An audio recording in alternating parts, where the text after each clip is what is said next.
Man, I can't believe I fell for your bait too. I knew it was bait when I fucking saw it. I was like, I'm not gonna say anything. Dude, the beginning was I'm not bad. gonna say anything. And Let's, but before we start reacting to the videos, let's maybe talk about our rookie drafts last weekend. I'm sure. Some thoughts there. Yeah. Did it go as expected? Like the guys you got? Actually, some of it went a little better than expected because we played with not the brightest people in the world. Yeah. For the most part, I think my players only was like outstanding. I got guys I didn't necessarily either think I was gonna get or probably should have went earlier. So there was that. We have the one league with that I don't care as much about, and I mostly just had the late picks, and I was happy more or less with those. Yeah, I got everybody that I was interested in. The only pick that I wasn't too crazy about is Drake May. Yeah. Otherwise, I'm good with all my picks. I mean, you mainly just had one pick, but how'd your rookie drafts go? Yeah, good. Right, and players only just a few, but yeah, just because I don't want guys sitting around scoring 0. Right. But your main one is the one pick that you took in all the leagues. We can talk about.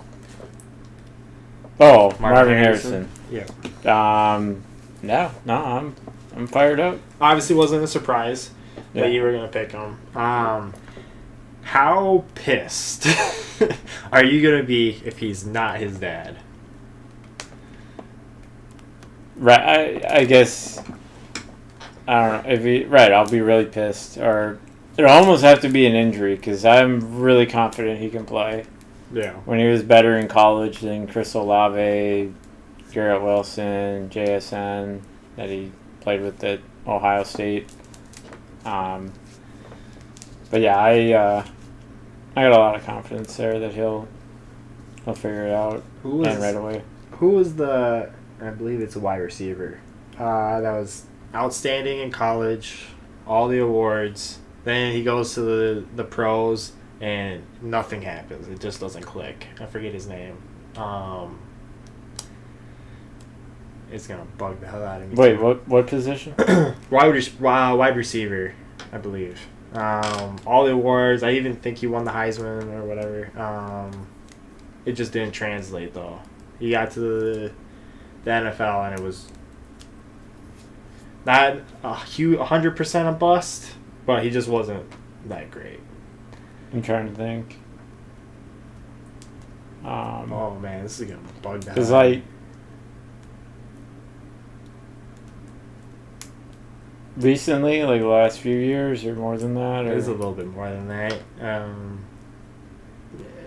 because I know that there was like a receiver in the first round the Bears took, Kevin Baird.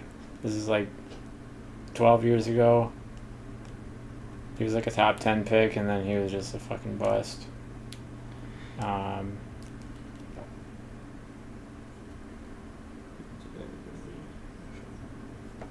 me see. I'm gonna look this up because it's gonna bug that out of me.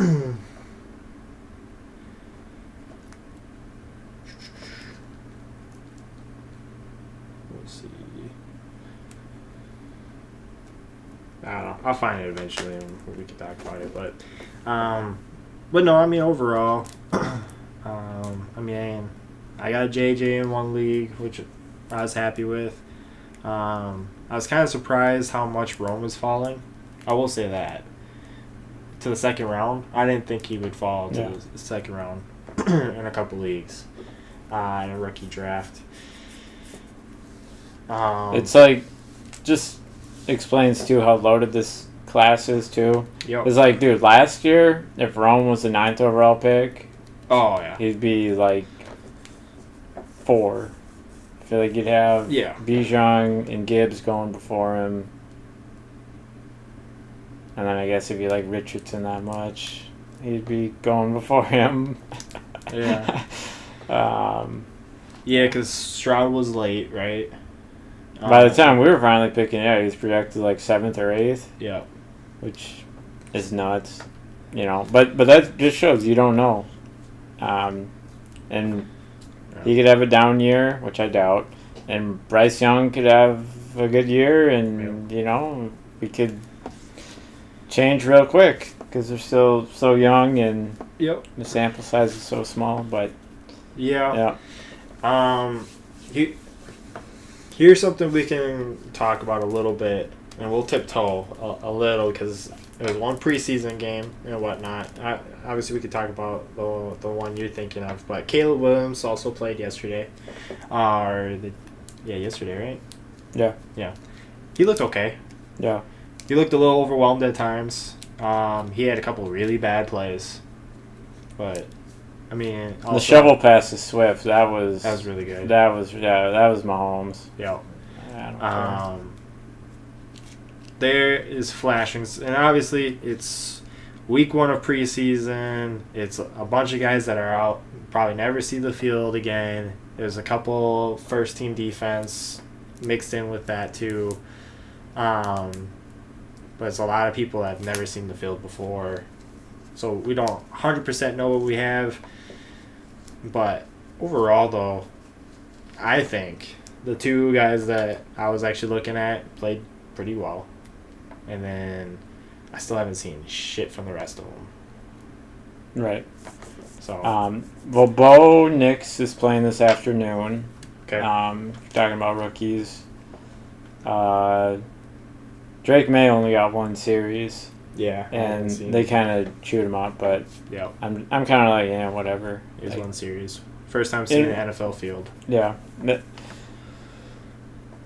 He'll be practicing all week, these teams scrimmage, so which isn't something teams did like 15 years ago. You didn't do like these joint practices with the team you're about to play in preseason. This is like, I don't know, like a couple of years before COVID they started doing this. So I didn't really pay attention until we started playing more Dynasty. So when does Atlanta play, Is it today as well? They did already. Did Penix. Yeah, I mean, he had a good deep ball, but I mean, so I'm not just gonna single out him, McCarthy. You even throw Milton in there. They like all had deep balls that were like completed, but like the receivers were just so wide open. It just bugs me because it's like it's not going to be that easy. Yeah. In 3 weeks. No, for sure. So. I will say with J.J. McCarthy, he had a really bad interception. The first series was horrible. Right to him. I don't know how. Like 8 months ago, the guy was in the national championship. Played normal, none stupid, but he was so out of it that first year. Maybe his nerves or whatever, but yeah. Well, I think it's probably a little bit of that, but something I messaged you about yesterday is Kirk Cousins, who you and I are huge defenders of because he deserves to be in that top 10 spot. Especially me, yeah. Me too. I've been fighting since the beginning. He's been my number 1 fantasy quarterback since I started, more or less. Okay. But last year, especially before he got hurt, we watched him just turn, look at a defender where nobody else was around for 20 yards, and he threw right to him. Right to him for a pick 6. For absolutely no reason, he just threw to a defender. So, I mean, interceptions happen. It was a bad interception. Whatever. Again, it's preseason, so it is what it is. But JJ did have a couple good deep balls, though. He had, 3 deep balls that went for a touchdown that were actually pretty fucking good. So, for the first preseason game, I'm happy. So I'll take it. Almost 200 yards. I'll take it. If I had Joe Milton in a league that had trading, I'd be trying to trade him so bad right now. Because he's someone... You said you saw people saying JJ had like the best preseason week 1, even though it's not over yet. Yeah. I see people saying Joe Milton did, and that even like his one scramble that everyone's all crazy about. Like, yeah, try doing that week 1 against real D linemen, not fucking. I haven't seen any Joe Milton highlights yet. All I saw was JJ and Caleb. Well, I'll send them to you. He played Thursday night, and Okay. there's one scramble that. Not just do it against the starters. That's all I gotta say. Yeah, if you listen to the training camp talking heads, apparently Joe Milton's gonna beat out Drake May for that starting job. Oh yeah, and that was Colin Kaepernick literally talking about a fake report. And then it went viral. Yeah, where the real people that watch every day, I've heard him talk about Joe Milton, and like he does throw the ball too hard sometimes, misses easy receivers. You know, Drake is more consistent. They're hoping one day they can trade Joe Milton for picks. Basically, that's basically where that's going. Kind of like when Kirk Cousins was first drafted by Washington, that was the hope there. Get the hell out! I just saw your fucking trade you sent me. Get out of here. Get out of here. Or that was last night. Yeah, I just saw it. Dude, so I got a alert on the ESPN app.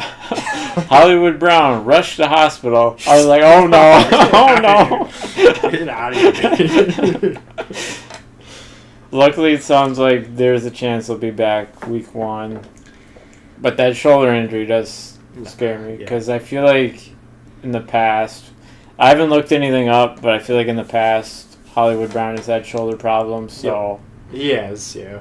I think that was one of the things that kept him out 2 seasons ago when he got really hurt. 2 or 3 seasons ago. Yeah, it's just something like that. Same thing with like Dalvin Cook, right? When he went down with the shoulder and stuff, he was just never the same. Yeah. So, yeah, I think even healthy, I wouldn't have taken that. Wait, so you didn't know Hollywood was hurt? Not till right now. I still wouldn't have taken the trip, though. What if I had done a second instead of a third? No. No, because I would have clicked, because you don't send me trades that look halfway decent without there being something in the background for it. So I would have clicked his name, and then I would have seen it. I'm actually surprised I didn't know he was hurt, because I get the notifications on Rushed to Sleeper. the hospital. Jesus Christ. His shoulder was so bad. Yeah, because I have all the notifications on for Sleeper, so every time I get, like, like released or anything like that, it's an instant. Send and trade. I've gotten Jackson multiple times on that. Well, maybe we can talk about. I don't think I have any Brandon Ayuk videos. Maybe we could talk about him quick. Yeah. At this point, I do think he's going to get traded. He has to. Yeah, I don't think. I just don't see him coming back. So, we could probably debate where. But it'll be the Browns or I guess the Patriots. He already turned down like a crazy big contract. He turned down the Browns as well. Okay, then I guess it's between the Steelers and then the Commanders. But Commanders, they're already kind of solid at receiver. And that's apparently where he wants to go. Because he's like buddies with Jaden Daniels, but that, and he posted about watching stuff on them and whatnot too a while back. The only thing that makes this interesting, and I think the only reason that this has been in the limelight so much is, one, obviously he's the 49ers' best wide receiver. It's not even close. But he has all the leverage because he's on his last year, so he can just say, I'm not going to sign a new contract with you guys, and then why would the team trade for him? But why I'm curious why so many people are talking about this. The Niners had this situation last year as well with defensive. Nick Bosa. Yeah, with Bosa. Yeah. Bosa didn't even sign until September. He didn't practice. He didn't do anything. It's the exact same situation. until he got his contract. Nobody was really talking about it that much. It's different because it's a wide receiver. He's a prima donna just because he wants a new contract because he doesn't want to get hurt. So, I don't know. Yeah, if I'm playing with somebody like Brock Purdy, I want my contract too. Because he might not be the greatest quarterback of all time. He still will throw pretty bad balls, and you're making your the quarterback look good. Give me money.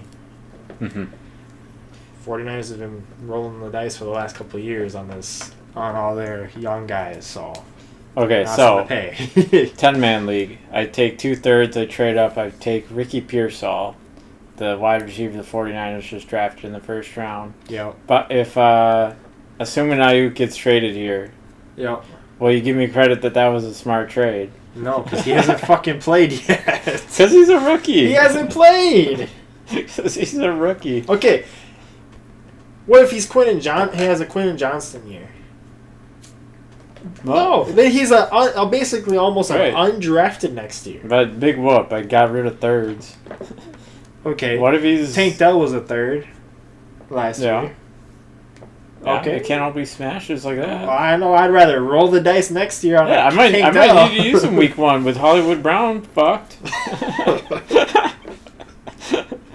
Because you won't trade me Kirk or anything. I won't trade you Kirk. I gave up Justin Jefferson for Christian Kirk and then a bunch of picks last year. And then Christian Kirk got hurt. I need him for at least a full season. Well. So, just trade the best wide receiver in the league for a bunch of picks and Christian Kirk and then just trade away Christian Kirk for nothing. Hey, you used to have Hollywood Brown. No. I gave you Hollywood Brown. I'm glad I got out of that. Jesus. He wasn't even that great last year. So. But, I don't know.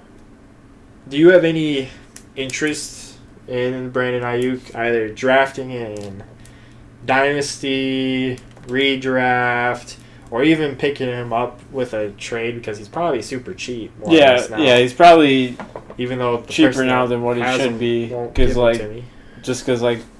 you might have an owner that's like a little afraid that he's not going to play week 1. Yep. Where I think he's much more likely to be traded. So, yeah, he's kind of a buy low. Yep. I agree. But how low? Yeah, it's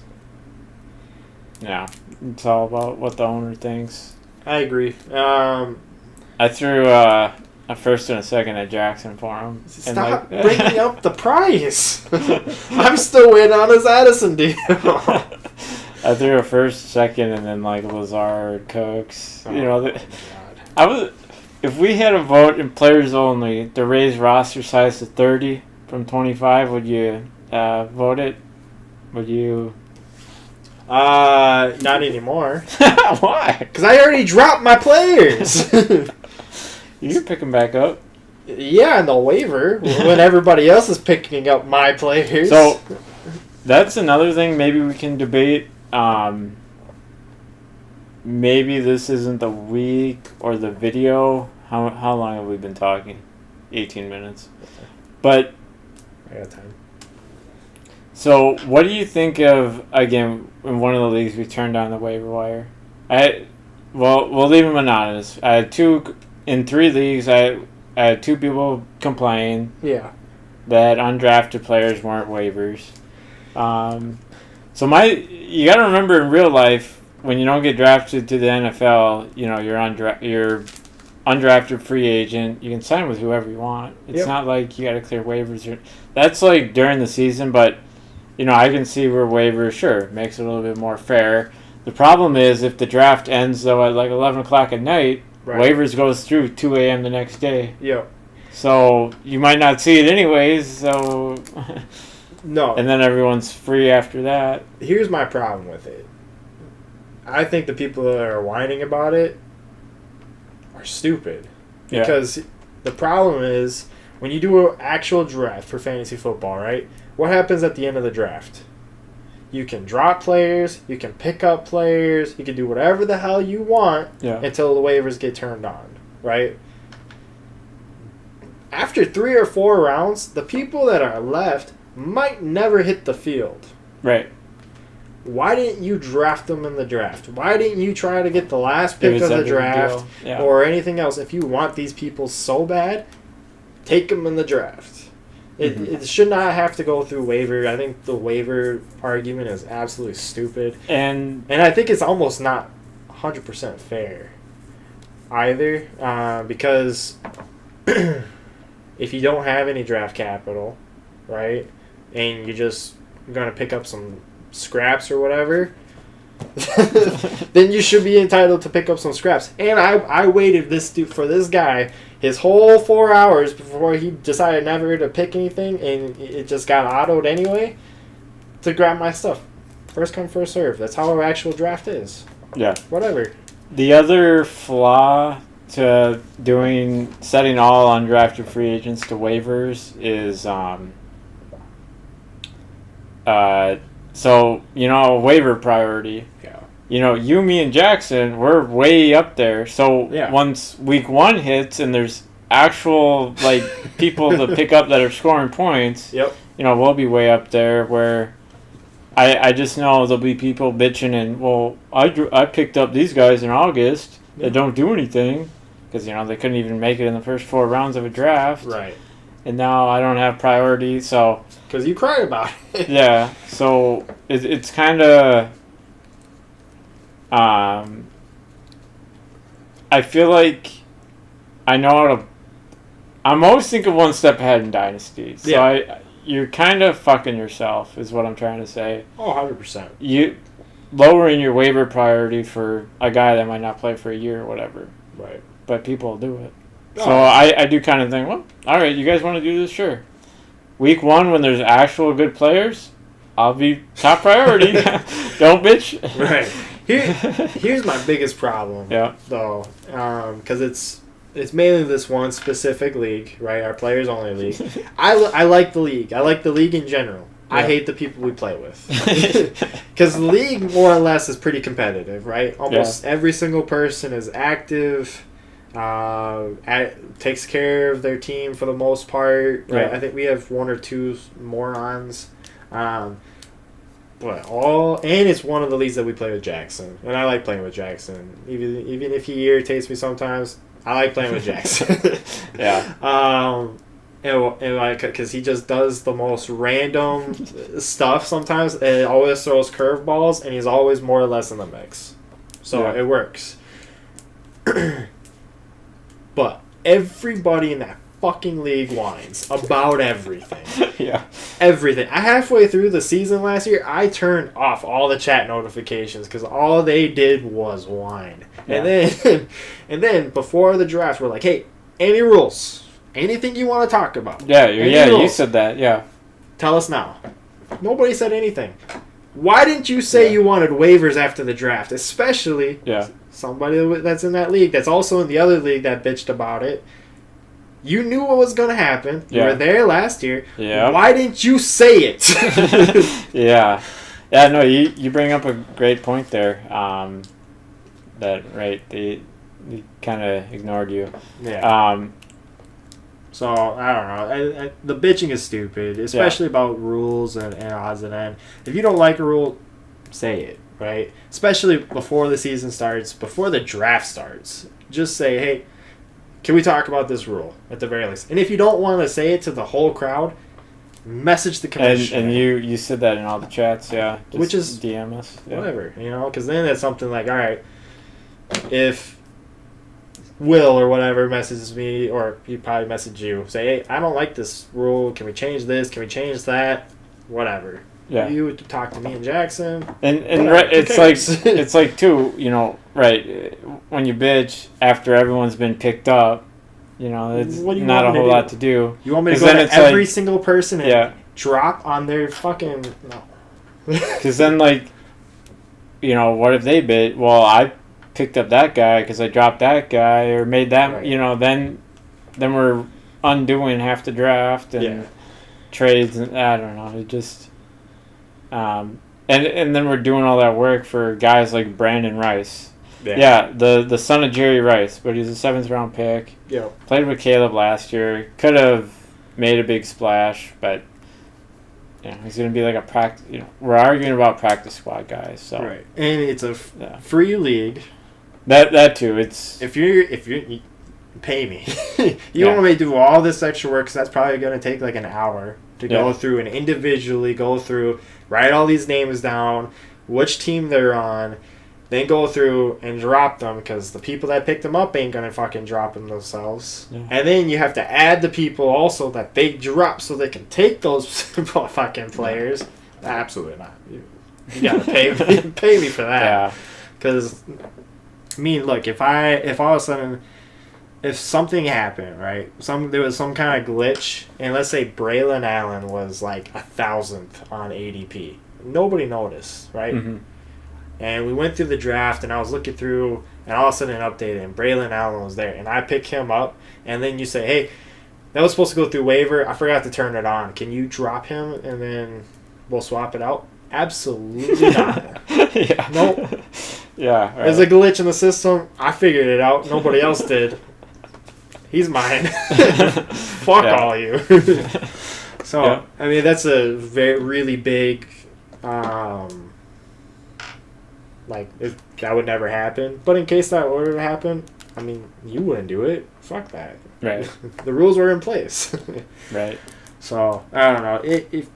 That's like the big thing. You want a rule to change, bring it up to the commissioner before the draft, before the league starts. And there shouldn't be an issue. So, I will say for next year, I think, so that there's no bitching, I will turn on the one-day waivers. Yeah, whatever. However, like I explained to you, I probably won't be participating because even Braylon Allen, a backup running back for the Jets, I'm not gonna lower my waiver priority to pick up a backup. Right. When after that he's free, then I'll just get up the next 2 days from now and pick him up if he's there or whatever other backup. So yeah, I don't know. It's a lot. Of stupidness. I just know then, right, like I said, the next year it'll be, I have a really low waiver priority because I was picking up nobody. Well, right. So, with that being said, let's, since we're talking about...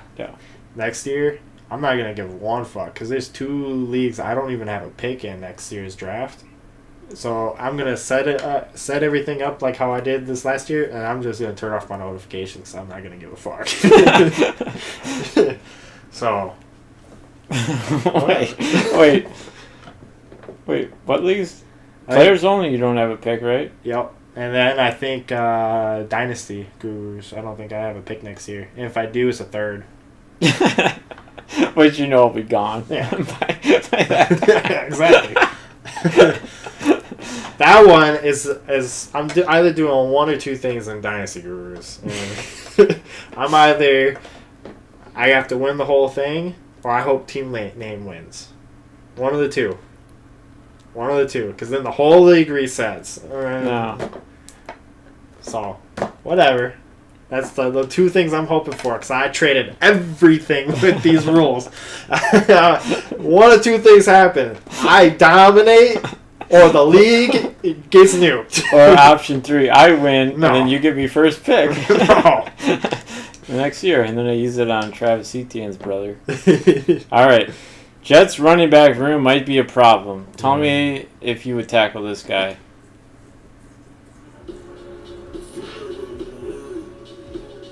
Yeah. You can get it in his way? Wow. Look at that. Defender is running full speed. Yeah. Ouch. I don't know. He's still going to be behind Breece Hall. And he's just going to be kickoff. So I think that he's going to be the main reason the kickoff return is going to be interesting. Yeah. He's going to drill some people. Yeah. But then also Breece Hall has been having injury issues the last couple of years. So he might actually get more playing time than we think this year. And then after that, I don't know. Good to me. This is my kind of running back, running people over. Yeah, see. Mind games to use in your fantasy football drafts. With the first one, he's on IR, right? When a manager makes a pick, give him this line. You know he'll discredit it right away, but just as people aren't paying attention anymore, he secretly scrolls Twitter to see if there's been any breaking news he's not aware of. How is he still there? True classic when someone makes an awful pick, give him that. How did he fall that far? To boost their ego to think that they have this draft in a bag already, making them coast the rest of the way. Another. I guess do the first two. Are you gonna use any of these tricks? No. Any of these mind games? Classic the few. When someone takes someone you didn't want, or someone you really wanted, give them the few with the emotion as well, making them immediately rethink it, but then give you their life stories on. This few one is funny. I'm so old now, I wouldn't even know what that means if I made a pick and someone said that. Why they made the pick. Or what is his bye week? When you're on the clock in the middle rounds, ask your league mates when a player's bye weeks are. This will throw some of them off as they will begin to think about their players' bye weeks. You ever think about bye weeks when No. you draft? I don't either. The only time I think about a bye week is if I'm picking up a backup quarterback. Just because, like, if we're doing a super flex or something like that, just to make sure that the bye weeks are different. That's the only time I look at bye weeks. Yeah, I mean, it maybe comes down to a tiebreaker for me, but I don't look at bye weeks. Like, I mean, worst case scenario, it's like everyone's on their bye. Okay, you have one bad week, but then you don't have to worry about it every other week. And I've had those weeks. This is all right. You just don't look at fantasy for a week. There was it's a vacation. It was like 2020. Week 7, we were playing, and we struggled to fill rosters. I remember without drop because it was like the Cowboys, Vikings, Chargers, all the good offenses. Yeah. If they truly matter. Number 5, he's gone. We all know that one guy who drafts that player that was taken 5 rounds earlier. That's a no stupid one wants to be mind game. that guy. Well, when a manager makes a pick, give him the he's gone to see that sense of panic in his eyes, followed up by him frantic. See, I don't know if I'd be panicking if he said that. He's gone in the chat. I think that's I'd be like, what the fuck are you talking about? Yeah, me too. That's it. Honestly, all of these, I don't. Maybe that he's on IR, but I'd be. We stay up to date so much. Yeah. I feel like we'd be obviously talking about someone else, not whoever I picked. I'll say it after this next one. There's only one mind game that I like. Otherwise, With checking his rankings. And if there's any mind games you use in your fantasy football drafts, let us know. All right, yeah. So what was the one? The one you do. It's the only thing I like because then the guy and people will talk and stuff like that, and then you pick somebody completely different. So when we're doing the fantasy draft for nobody that's drafted with us, you will say, "Don't take Bo Nix," and it's the second pick in the draft or whatever. Nobody said anything this time, but last year, I forget who it was, you're like, don't take blah, blah, blah. And nobody took him, and it came to yours, and you didn't fucking take him either. Yeah. Wait, what? the best example was when we were doing the startup in the 10-man dynasty. Yeah. And, the first time through, I was like, no one take Joe Burrow. Oh. And then, I think he went right before me or whatever. Or, no, he went after me. Yeah. And then people knew I was bullshitting. So then the next round I wanted to take Dak. So I told no one to take Dak. And then Eric or whatever was like, so really you want Jalen Hurts? So I fucking played him like a fiddle. There was one time, I think it was Travis Kelce, nobody take Travis Kelce, and then he took Travis Kelce. Then I remember even in the 12-man dynasty startup gurus. Yeah. I was like, no one take Justin Jefferson or whatever, and then he went right away. So that's the only one that I find more or less entertaining. Yeah, so, for the people watching, if there's a guy, you're mid to late first round, I wouldn't use it really later on because then you don't really have to, but if there's a guy you really want in the first round, mid to late pick, just tell people not to take some other random name, and then you'll have some jackass do it, and then it's one less. It really only works person, with talkers. You'll know right away before you even enter the draft if your leagues are talkers or not. Yeah. And if they're talkers, it works. If everybody's silent, then it doesn't really work. But Yeah, if they're talkers, it definitely works, and it's kind of funny. I'm trying to think. Any mind games in fantasy football that aren't like during the draft related or in the draft or something? Championship rounds, I'll have a tendency to like. This is kind of mind game. I'll have a tendency to like not set my lineup until like the very last minute. Oh, sure. Even if there's like a guy that's out or something, just because I want my like opponent to relax a little bit. Yeah. And then there's also not a bunch of notifications, so then he doesn't Yeah. check. Yeah. And then all of a sudden, boom, I'm set. When we played in the 8-man championship, I was crossing my fingers like the whole week that you wouldn't pick up Sony Michel or whoever like the Rams Yep. running back was at that time. I think it was him, and I picked him up, threw him in my lineup, and made a whole bunch of changes. Now, I have done the opposite, and typically I only do this when I play you. So, spoiler alert. There will be times Yeah. I'll just randomly set my lineup throughout the weeks, hoping to like try to get you to like start someone stupid or do something like that. I don't think I've ever gotten you to like do it, but No. Usually, any kind of advantage I can get, I'm gonna do it. usually That's my spirit. I get like 20 notifications during the week for fantasy football, and 90% of the time it's always you. And so Picking people up. yeah, and so when I get those notifications, it jumbles up, so it says 20 sleeper notifications. Here's what I do: swipe, and it's just gone. Don't even look at it, because it's either mind games or you're picking somebody up for literally for 3 days, and then you're gonna drop them. So, Yeah.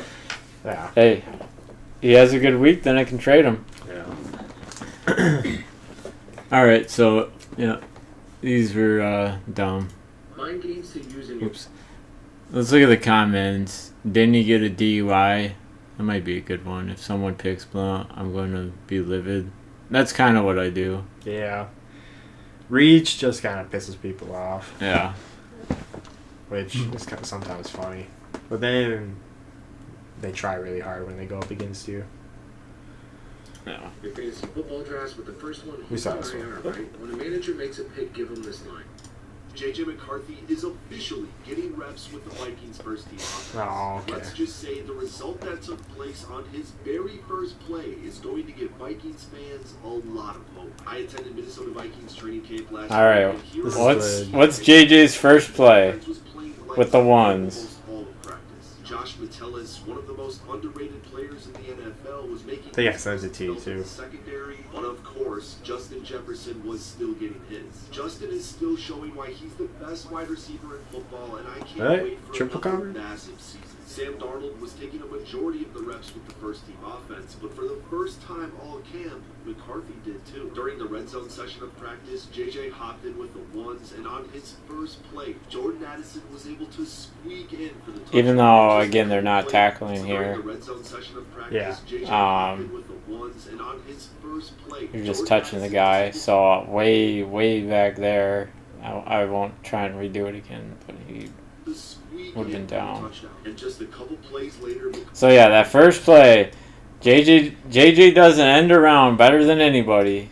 That's why we have hope. First play, Jordan Addison was able to Wow. squeak in for the touchdown. Just a couple Um, plays later, McCarthy was able to move around the pocket. So again, not touching him would have been sacked there. Would have been sacked here. Escape pressure, Nah, they didn't touch him. an open wide receiver for another score. They're supposed to just reach out. To go, but he seems Yeah, exactly. He has a ways to go. JJ McCarthy is a That was a nice throw. It's a nice throw. Defender was in bad position, but I will say that this guy did not choose good clips. There's actually one or two out there that are kind of nuts that I saw of JJ. JJ did it to JJ, and I don't know if you've seen the clips going around of Jefferson going nuts on the sideline for JJ McCarthy on the field. oh well.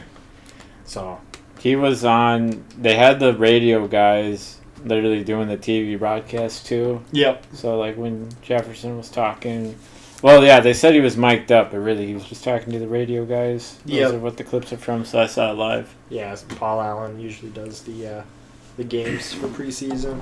So again, had to bring this one up just because it triggered me. It's like it's so misleading, and again, that's why the quarterback, for the people watching, that's why the quarterbacks wear red, because you're not supposed to touch them or Hey, tackle them man. or anything. He gets better and better every single day. A lot better. So, Well, he should be doing that when he's doing it all day. The worst picks in every round of your fantasy football draft, part 1. In round 1, it's Puka Nacua. He averaged the same amount of targets and points as Cooper Kupp in their completed games together last year. But this So yeah, this first one I can agree with. Okay, for a redraft league, would you rather have Cooper Kupp or Puka? oh, Cooper Kupp because of the sample size.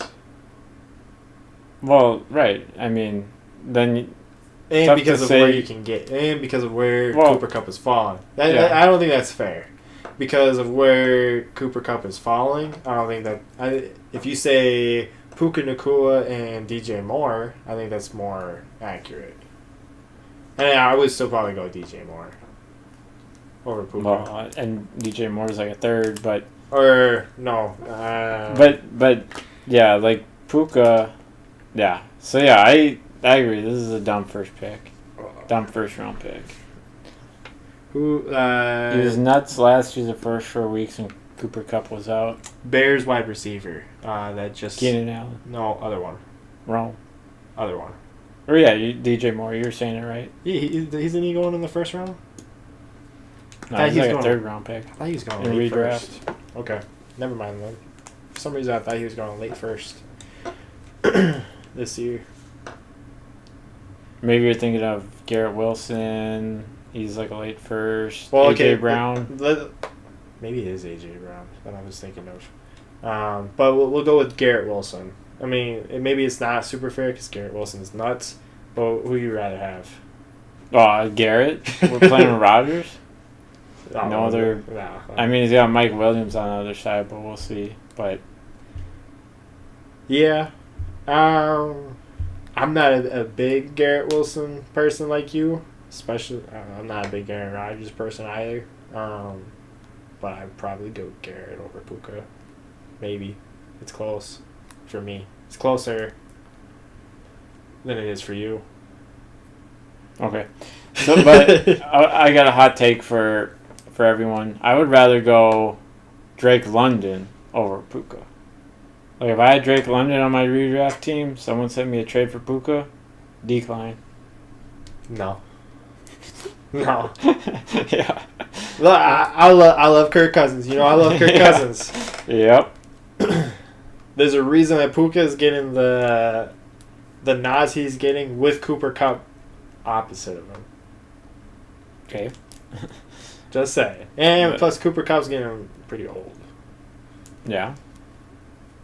Still there. Okay. So who's the worst pick in the second Like round? this, Puka now goes 30 picks earlier than Kupp. In round 2, it's Nico Collins, who is an incredible player. So this one's kind of weird because like I think Nico in some of the leagues sleeper in ESPN he's like a third in one and then a fourth in the other. Yeah. I don't think he's a second in.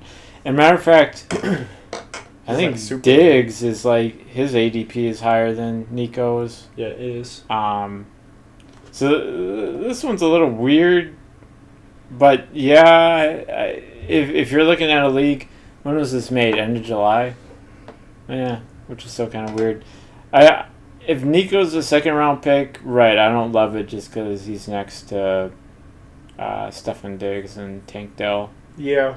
Well, we'll say this because I think they're close. Would you rather have Nico or Diggs? For this next season in a redraft league, probably Diggs. Yeah, I'm right there with you. Yeah, well, Just because Diggs will bitch if he doesn't get the ball, so That's not true. you can kind of guarantee some targets. for Dynasty, I'd even probably go Diggs over Nico. Age though, Nico's Well, okay, but you 5 can years always younger. you can always trade Diggs if you want to, but then Yeah. I'd rather win. I'd rather win right away Yeah. Whatever. I'd rather be more competitive. I don't think Nico's that great, personally. But I hear what you're saying. Despite earning less targets and points per game than Tank Dell in the games they played together last year, and now Stephon Diggs is also in town. In round 3, it's DJ Moore, who's coming off of a career year, but everything has changed. A new quarterback, a new offensive coordinator, competing with Keenan Allen, who led the NFL in targets per game last year, and a top 10 wide receiver pick in Rome in doing so. Oops. Well, we got Zay Flowers in the 4th, which I don't know what league Zay is going in the 4th round, but Yeah. Well, DJ Moore, kind of okay with his reasoning there. Yeah. But so really the whole list is like guys that are playing next. Well, I mean until you get to Zay, 1, 2, and 3 are all guys that are now playing next to big time receivers or big wide receiver rooms. Yeah, or deep ones. So some weeks they could lose targets or whatever. Well, ask this: are you picking up DJ Moore in any league? Probably not. Yeah, me either. I don't like the big wide receiver room like that, especially going up next to Keenan Allen. You're not big on Rome, but I like Rome. It's just too many targets, plus rookie quarterback. And they got 2 legit tight ends there with the Bears, Cole Kmet. Yeah. And then that Greg Everett or Gerald Everett, we'll see what he's got left. He was with the Chargers the last few years. I am kind of interested in his Zay Flowers because I, as you know, I'm a big Zay Flowers guy. I was on that train all last year, so we'll see. Yeah. Round 4, it's Zay Flowers, who actually averaged 35% fewer fantasy points when Mark Andrews was active and healthy last year, and he might be the 4th option in this offense, behind Andrews, Derrick Henry, and Lamar Jackson's legs. In round... So... That's the stupidest... Yeah, I mean, you got to throw the receiver at some point. Yeah. I thought he was going to bring up Calvin Ridley, which we would have tore apart. Yeah. Mark Andrews is good. He gets hurt all the time. He's going to get hurt at some point this season. He just will. He'll miss 1 or 2 games at least. So Zay Flowers will get his dues. He looked really explosive and good. I liked him a lot last year. But you know I'm a big proponent. What do you think about the Zay Flowers? Would you take him, I guess? I mean, I don't know if I can call him the worst pick in the 4th round. I'd have to see an ADP. Sure. Yeah, I can't think of any. Because I could compare them 1, 2, and 3, but I can't really compare the 4th. Yeah, I just don't like that reasoning because, like, again, you can't only throw to Mark Andrews, no-name receivers, and then run it with Henry. Like, if you get behind, you got to throw it, and you're not going to throw it to one guy over and over. And so, maybe this isn't fair because of the team he was on. Henry wasn't super explosive last year either. Now, the Titans weren't great last year either. Right. And that offensive line was pretty bad. And, Ravens are a little bit better. But I wouldn't be counting all your chips that Derrick Henry is going to go off and be nuts this year either. He's old. He wasn't super explosive the last, 2 years, maybe? Or maybe he was okay 2 years ago. But, I don't know. I wouldn't be counting my chips on him. Yeah, I just can't see Zay Flowers unless he gets hurt having like a lot of weeks less than 10 points. But yeah, and if maybe wide receiver 3, 10 points, that's not bad. I'd take that. Yeah, I don't know. If I had my phone next to me, I'd pull up like an ADP here and give you guys my worst. Let me grab my phone here. Yeah. Not that. That's basketball.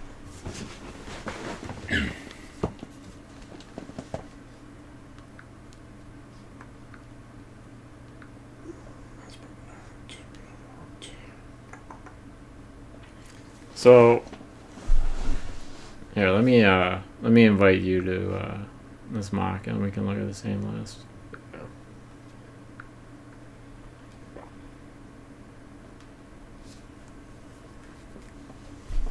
All right. So yeah, of the first 12 picks, who would you say is the worst one? Like the one you don't want for a redraft?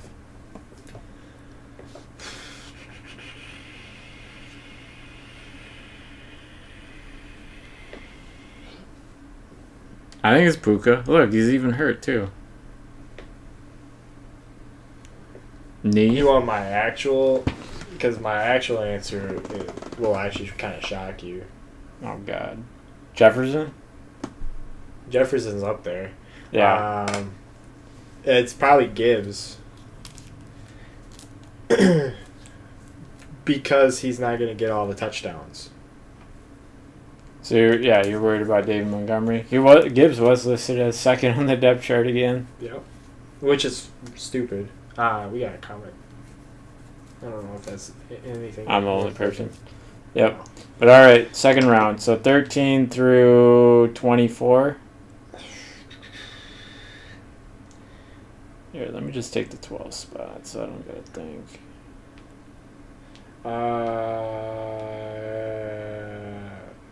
Well, Nico's not even on here. Right. Nico's yeah, 29.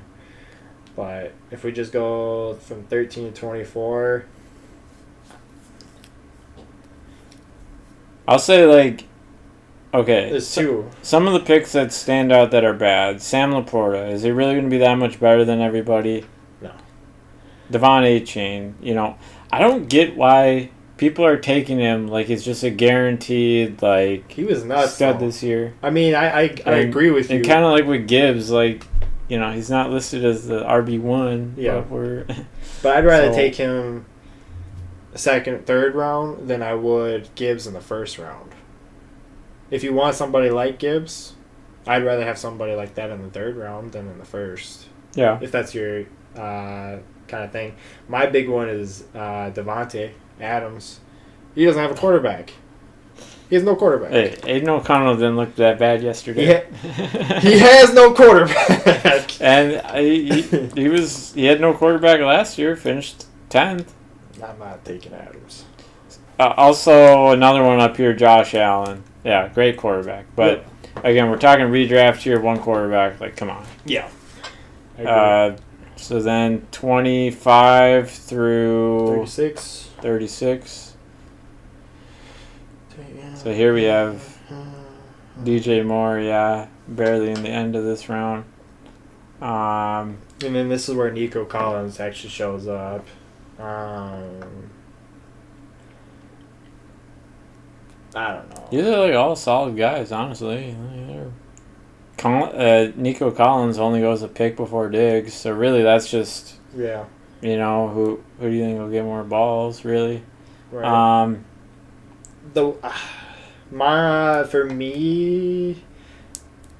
For me, this is a pick that will change drastically depending on the Ayuk. But Debo would be my last pick out of these guys. But If Ayuk stays, then Debo's probably going down. Right. Ayuk goes to Washington, and obviously that's a very different situation. Then I could probably see the DJ Moore. But for me, it's honestly probably Hurts or Mahomes in the third round just because they're quarterbacks. All right. Fourth round, Pittman, 37 through Joe Mixon. It's DK for me. I'm not a DK fan.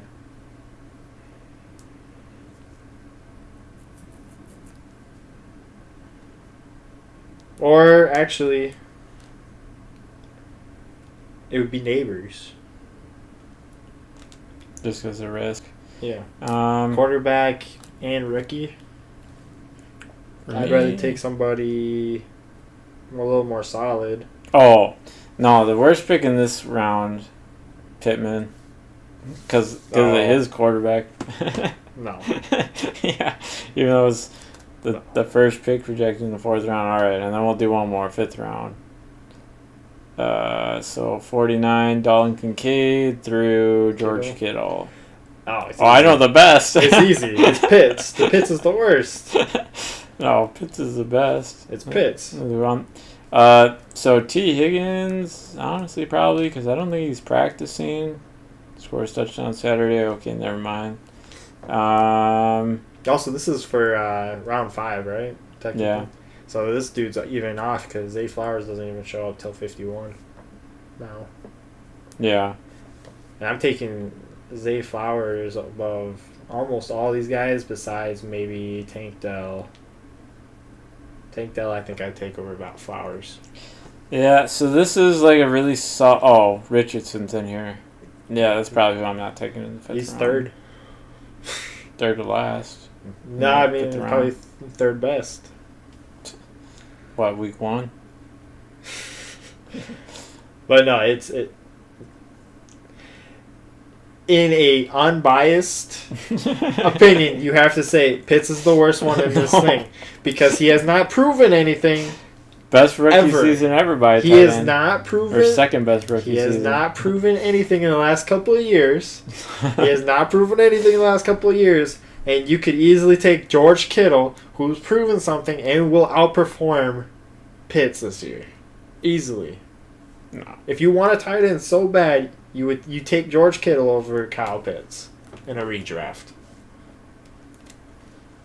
It's not even close. Oh, no, I'm going Pitts over Kittle. Not even close. I want a dude that plays in the dome. So, yeah, Richardson in the 5th round. Oh. For me. So, for me, a lot of quarterbacks, I like to draft my quarterback late on Yeah. purpose. Yeah, because that's where you can get where we like to get people like Kirk. Aaron Rodgers is going super late. Herbert. Russell Wilson's, if you're interested in that disaster over there. Deshaun Watson. No. Because then, I mean... Tua's going super late as well. I know you're not a huge Tua fan. I like him this year. But yeah, for me, yeah, just... I like to have 2 or 3 quarterbacks or whatever and just, hey, who's ever playing the bad defense in the dome, whatever, Yeah. there. If you're looking to draft the perfect team from the 109, look no further because I just got done with the perfect draft on Underdog. God. The 109 Garrett Wilson, 109. The perfect draft. Garrett Wilson is going to have a breakout year with Aaron Rodgers. As long as A-Rod stays healthy, he's had over 1,000 yards in back-to-back seasons. I expect him to blow up. All right, At the hold on. 204, we took my... If Aaron Rodgers stays healthy, if a 40-year-old coming off of a major ACL tear can stay healthy, that's all I'll say. That's all I'll say. And he can stay off the drugs. Yeah. But So Harrison, 2.04. I don't hate it, but you can't say it's a perfect team putting a rookie for your second-round pick. You're right. My favorite player, Marvin Harrison Jr. I think his ceiling is so high this year, I'm snagging him in almost every draft. At the 309, we go Isaiah Pacheco, who seems to get a pretty high ceiling in this Kansas City offense. So this is your RB1 in the perfect team? He should score a ton of points. He should see a ton of volume. At the 4-4, I'm taking Tank Dell, who I have a large share of. I think he's the best upside out of all the Houston wide receivers. I love this steal in the 4th round. At the 509, we're taking Calvin Ridley. I think we're done here. I mean, okay, it's what, his 4th wide receiver, so is it the end of the world to go out and live for Calvin Ridley? No. But there's so many other people you could have picked up in the 5th round. Yeah, or you could have gotten a quarterback or something. Yeah. I assume this is...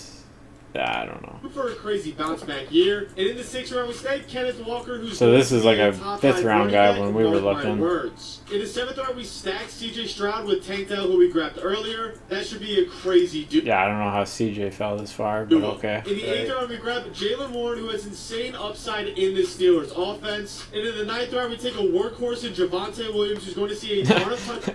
Workhorse when he averaged only playing a third of the snaps last year. His running back squad is awful. Yeah. Stop in his taking Denver running backs. offense. Jesus. And in the 10th round, we take the rookie star who's breaking out in this New England camp in Jalen Polk. He should have a good... How is this a perfect draft? So, this guy, he's probably going to start in New England. Yeah. But still, it's fucking New England. Like, Yeah. they're not going to throw the ball a lot. The ceiling in this offense, as long as he continues to be the wide receiver one, I'm going to take that shot every time. But make sure when you're drafting, you're doing so on Underdog Fantasy, because when you use my code GUT, you'll get up to a free $250 to be in as many drafts as you want. Okay, so Who was his tight end? that's a good question. I don't think he picked one. To be, make sure to tell your friends. I was waiting for the You're tight looking end. to draft the perfect team from the 109. Look no further. Duo. In the 8th round, we grab Jalen Ward. So his tight end, I guess he's just streaming tight end. Did he not go quarterback either? No, he who is did insane CJ. up- Oh, that's right, in the 7th round, which don't know if that's really gonna happen, but yeah, this running back room's a mess. Disaster. uh, The only way this draft actually works out this way is if he was doing where he drafts every single spot and just to make a bunch of these and like, hey, here's what to do at 101, 102, 103, and then he's building those teams like that. yeah. It's the only way CJ makes it that far. It's the only way a lot of these even makes it that far. And it's the only reason he would take some of these guys that I have zero interest in, like the wide receiver for New England. Yeah, and It's- Calvin Ridley. And yeah, Calvin. So, yeah, your backup receivers are a mess. Yeah. Again, we're streaming tight ends, so you're really... You could score 0, or you could hopefully get like 10. And that running back room is a disaster. So he's So- trying to win with starting wide receivers. Yeah, so his team is like slightly below middle of the pack. Here's something we can talk about. Pacheco doesn't even see round 3. Pacheco isn't dropping to round 3. He's a second rounder. What's your thoughts on that? I think he is around that 2-3-ish mark, right? He sometimes drops, sometimes stays in 2 when we do a bunch of mocks and when we've drafted this year so far. But where are you on that? Well, I'm not taking him in this. I'm not taking him either. 3rd round, 2nd round. Where would you take him? 4th? It'd have to be later than that. Jeez. I'm someone that likes to take some of these running back later, like the Zach Mosses of the world, the Zamir Whites. But, like, if you're going to be 2nd or 3rd round, like, you got to be Travis Etienne, Saquon Barkley, Kyron Williams.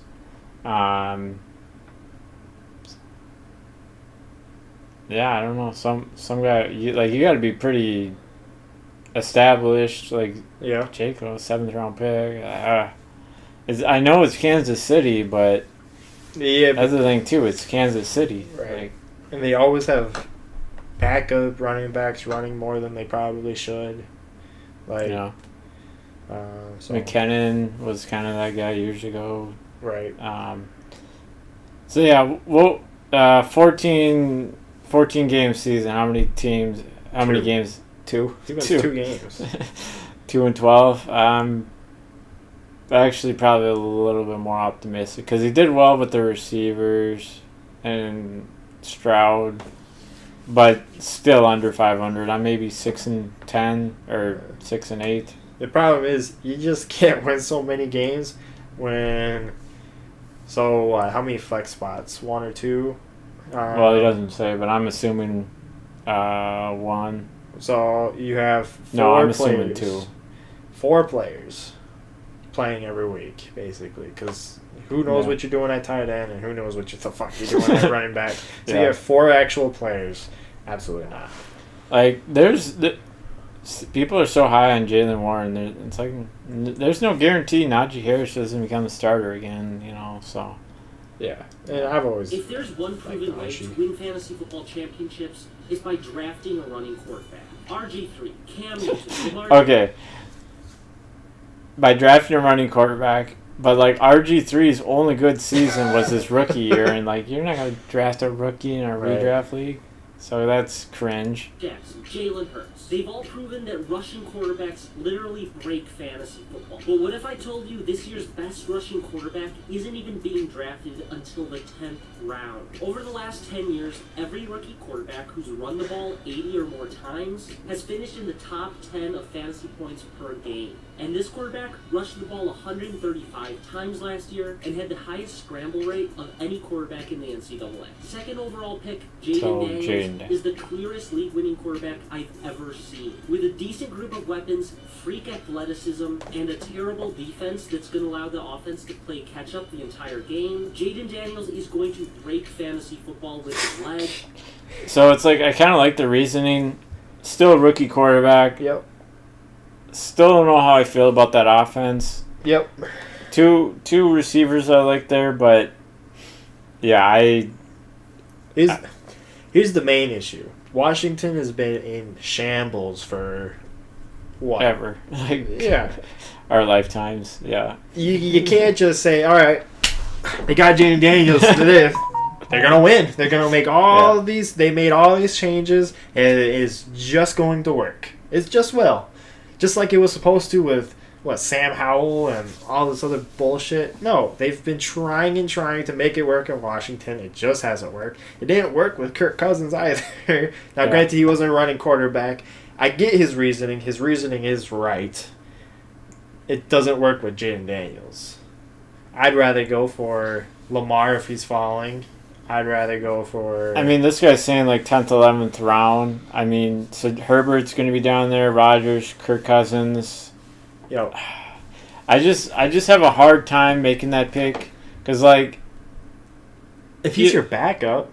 They explained, too, during the draft, a little bit of an injury history. Yep. So, last thing you want in fantasy football is your quarterback to get hurt, second play, Yep. second quarter, whatever, and then... you're just dead that week because you're getting nothing from your quarterback and the other team's getting 20 or whatever. Like, and something that you had said, because I was in between Jaden Daniels and Drake May, right? And I chose Drake May, and I believe you. No, I was in between Drake May and somebody else. Probably J.J. McCarthy. No, or it was Bo. Yeah, Bo. So never mind. But I think for a super flex, if you wanted to go quarterback heavy and make sure that you were going to be just hammer on quarterback, he's your third quarterback. Yep. Then if he explodes and he's great, perfect. If he's not, it's not that big of a deal because you have two others that are your main starters. Yeah. Like this guy in the comments, he's like, I got Jaden in the 9th round. Hell no. Hell no. Yeah. No. And then, like this other guy, Jaden Daniels has Anthony Richardson 2.0 written all over him. One, I'm taking Anthony Richardson over Jaden Daniels every single way from Sunday. I'm different on that. I'll take Daniels over Richardson. But too many people get way too hyped up on some of these rookies when they have not played yet. And I could be one of those with JJ, sure. Especially with quarterbacks, because in the first round quarterback hit rate 40%. There's 5 taken this year. That means history would say 2 pan out. Yep. The other 3 bust. So far, 2 look good. The rest don't look so great. And I mean, that could drastically change, but we'll see. So, I mean, the other league we play in, redraft, best ball, like, your league. Yeah. Then he kind of intrigues me. I'll admit, Jaden Daniels. Sure. Because the upside, but... You get him on the best weeks with best ball. Yeah. And then you take 2 other reliable guys, like you said. But I have no idea where he's ranked in that league, so... Yeah, that's the thing. But yeah, redraft, where it isn't best ball... And it isn't super flex. I don't know. He's just not on my radar. Like, how often do you have a bad redraft team, one quarterback, and I don't know, you look back and you go, next year I gotta go quarterback early. I always go quarterback late, and I don't ever look at that. Sometimes my running back room's a mess. Sometimes most of the time is my wide receiver room. Over the year, I'm like, These guys were all fucking misses. Yeah. Like, Yeah, I think running back is the biggest one, right? Because usually you'll always have at least one or two really good wide receivers, Yeah. right? Sometimes, for me especially, tight end is where it can be a disaster. And I've made up for it. I always take tight end maybe a little too early because of it. yeah. Quarterback, there's always backups playing. You can Yeah. always get extra at quarterback. So And they're not always the best No. backups, but then there's other starters that aren't on teams. Running back becomes available throughout the season, Yeah. when there's more injuries that you can at least pick up, get a few weeks out of. But long story short, he's just not really on my radar on one quarterback. remind me after we're done. I wanted to show you something that I'm cooking up on the Finch Legacy survey. Okay.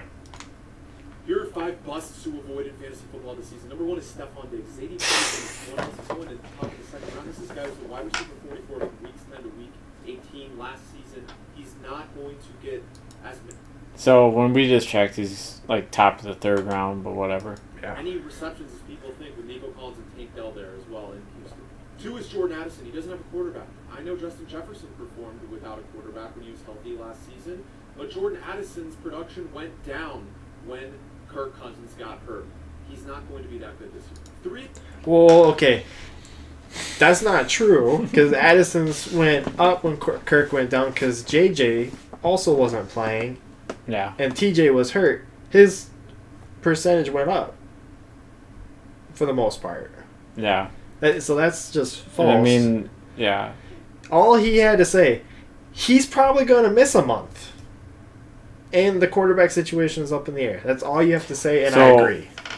Oh, yeah. So, actually, again, we're watching this after week 1 of preseason. Sam Darnold, again, looked solid yesterday. Yeah. You should have, again, put on here a list, like, what ADP are we, kind of referring to here. Yeah. When we're talking about bus or, like, taking a risk or whatever. But, yeah, I don't know how I feel about the Addison one. Tony Pollard one. It's extremely obvious. Stay away from Tony Pollard. Tyjae Spears is going to be the RB1 by week 6 or 7.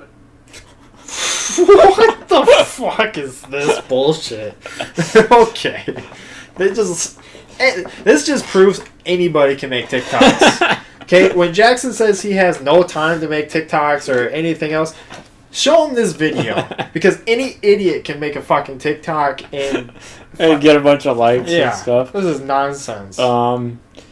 So I don't like the season, but it's like, I feel like it's kind of stupid to make a bus video and then you're taking guys like, he's going in like the 9th or 10th round. Yeah. Like, there's already not a lot of confidence, bad offense. Like, yeah, you're just picking. Yeah.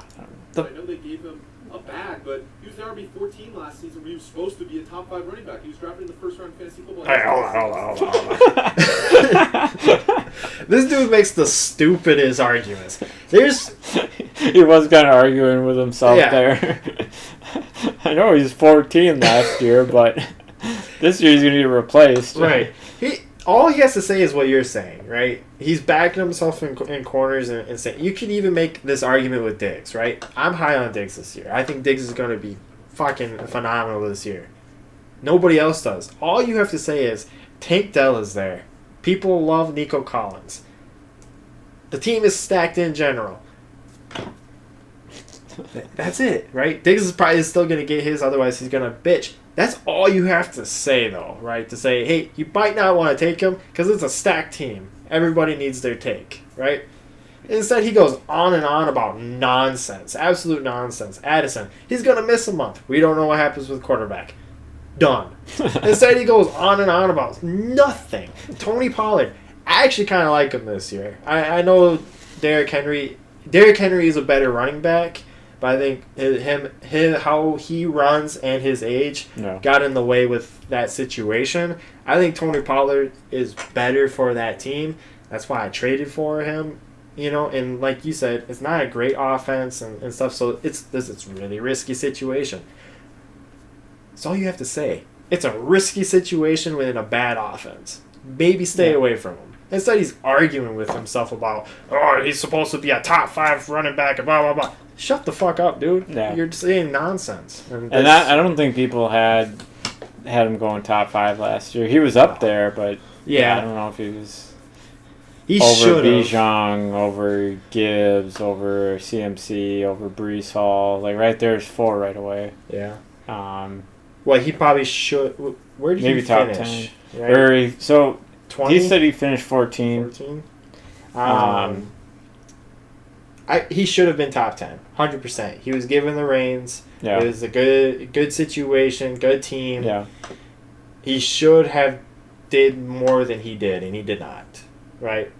You had a bad year. That doesn't mean that you're just now you're a bust, right? When you've proven it the last couple.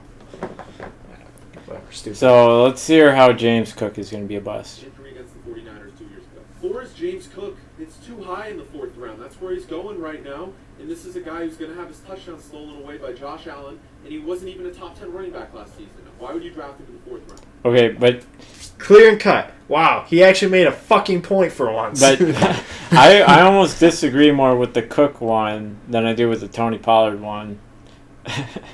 Okay. So the second half of last year, Buffalo again started passing less, running the ball more. That's why Diggs, his production went way down. Yep. And I see some people saying like the 6th round pick they drafted is like going to steal all these carries. No, he's not. No. Still think he's going to be able to run the ball fine. I kind of like him in the 4th. I don't think they're just going to go back to, all right, we're going to pass 90% of the time in Buffalo. No. If the running's working, keep doing that. Plus, there's a lot of unknowns with rookies and stuff like that, too, as far as wide receiver. I'm not a big James Cook person. I'm not drafting him. But he could be somebody where you're like, I'm not crazy about what I have in front of me. I'm going to take him. If he has a crazy good week 1, week 2, and then you trade him. Yeah. So, this next one. I want to hear how James Conner is going to be a bust. Is James Conner, possibly the biggest bust of all. They drafted Trey Benson, who's going to take over as the RB1 at some point this season. Make sure you stay away from him in the 6th round. All over more. Okay, but why would he take over? So, the ones you have the biggest questions on, he just says one sentence and moves on. The other 3, let me give you a garble of nonsense that means absolutely nothing. Whatever. So, who is maybe a guy or two you think will be a big bust this season? I kind of see Keenan Allen with the Bears potentially getting an injury and then just milking it, just chilling out all season. I mean, you're just gonna roll your eyes. Kyle Pitts. He's going too high on the ADP, way too high. Someone needs to make a montage of every time you bash Kyle Pitts. I think. Okay, it's not. I'm not gonna say bust, but he's way too high on the ADP for the situation he's currently in. Josh Allen. Yeah, 2nd round. Yeah. Yeah. Again, we're talking one quarterback here. He's has a lot of people he's not too super familiar with. He has to throw to. Yeah. He always has a really rough start. I think he's way too high. Which again could be pro James Cook if they have no running backs there. No wide receivers there. Let me go back to that mock real quick. So there was a couple of people that stood out to me. I mean, Calvin Ridley. Everybody. Oh yeah, that should be number 1. That's the biggest. Roman Dunze, 69 overall. Yeah, it's a little high. That's a little high. I'll say this. Look, I'm an Anthony Richardson person. Oh, yeah. You know Richardson, that. Yeah. No. You know I'm an Anthony Richardson person. I don't like Pittman. Oh, yep. Pittman, yep. I really hate him. So, like, somebody I'm taking. Our bust this season would be, like, Pittman, DK. Richardson, Calvin Ridley. Calvin Ridley. Calvin Ridley, number 1. This one I'm back and forth on a little bit. Alvin Kamara. Do you think he'll have a bad year? Yeah, I think that He did slow team in down general. some last year, but yeah, I still like. What about Javonte Williams, 92 overall? So definitely towards the end, but Yep. So what? he's a That's fucking bust to me easily. 7th round, late 7th, beginning 8th ish. Yeah, or like 9th or 8th. Yeah, there's somebody else I'd rather have in that spot. Where's he? We can even go with this way. Undervalued. Swift. Swift is super. Where's elite. he going? He's let me see here. 66. Yeah, I got it. I think he's a little. Well, that's kind of a undervalued. joke. He's below David Montgomery, even though it's only by 1 pick. Yep. But yeah, that's kind of whack. At least for ADP, he's super undervalued. He's somebody that needs to go down, and we've already talked about it, so we don't have to talk about it too much. Laporta, Yeah. he's way too high. I think even Kelsey's a little high, just with age. Yeah. So, All right, next. The 5 most overrated players in fantasy football. 5 is Oh, Malik boy. Neighbors. I love Neighbors as a prospect, but right now he has Daniel Jones Okay. as So- a quarterback. You know, in like the last month, his ADP has gone from like 30 to like now we're looking like 41, yep. which is kind of similar to Jamar Chase, like his rookie year, which I kind of do like now. Yeah. But okay. Daniel Jones, though. Or as Nico Collins was being drafted in the late 2nd round. Last year when Tank Dell was playing, Nico averaged 7 less points per game compared to when I'm Tank fine with was that. out. Tank is now healthy, and Stephon Diggs is also on the Texans, who will be competing for targets, taking away Nico's points. 3 is Chris Olave, who's being drafted in the early 2nd round as the wide receiver 11 when he hasn't had a single finish as a top 20 wide receiver. It's just the Chris Olave thing is he's just solid, like Yeah. no injuries. Well, maybe a week or two in 2 or 3 years now, but Yeah. yeah, like you're not gonna get a whole lot, but you're not gonna get like less than 10 points a week. Typically. Laporta, anyone that thinks Laporta is the tight end 1 over Kelsey, I pray that they're in my fantasy league because then they are guaranteed to lose. Get Jackson. But seriously, before I get So yeah, the little Porter one we just talked about. this year, we can beam one together, and all you have to do is DM the word win. And number 1, the most overrated player in fantasy football right now is Christian McCaffrey. CMC is 28 years old, which is when running backs die. And for the last 19 years, there hasn't been a single running back that finished as the RB1 in back-to-back seasons. Bomb! Oh my god. Oh. This dude, what sports does he play? And he's calling CMC a bum. Jesus Christ. All right, I thought he was gonna go Justin Jefferson. Okay, that's fine. CMC is bad. That's, Oh wow. my god. Wow.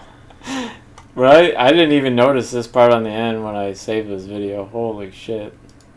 Here's how I drafted from the 7th spot in my 12-man fantasy league without drafting a quarterback until the 11th round. In round 1, I drafted Breece Hall. He's going to be either the RB1 or RB2 this season. And then in rounds 2 and 3, I drafted 2 of the most disrespected wide receivers in fantasy, Devontae Adams and Cooper Kupp. And then after those 2 disrespected players, I picked up the... Okay, so of all the teams this dude's done, this one's actually got some hitters. I'll say this.